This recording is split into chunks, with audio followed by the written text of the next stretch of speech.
তো এই জন্য তাকে বাঁচতে হলে কোনো একটা টেকনিক বের করতে হবে। আমরা দেখতে পারি সে তার জুতাটাকে খুলে আর এই জুতার মধ্যে প্রস্রাব করে সেগুলো সে খেয়ে ফেলে।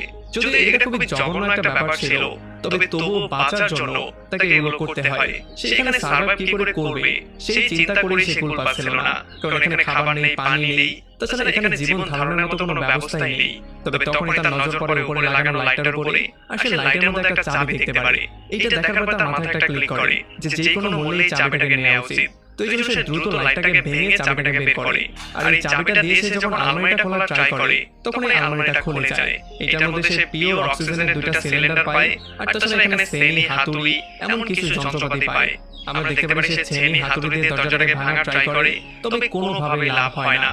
দরজাটা ভাঙবে তো দূরের কথা, এটার মধ্যে কোনো আঁচড়ই আসে না, কারণ এটা হচ্ছে লোহার চেয়ে বেশি শক্ত।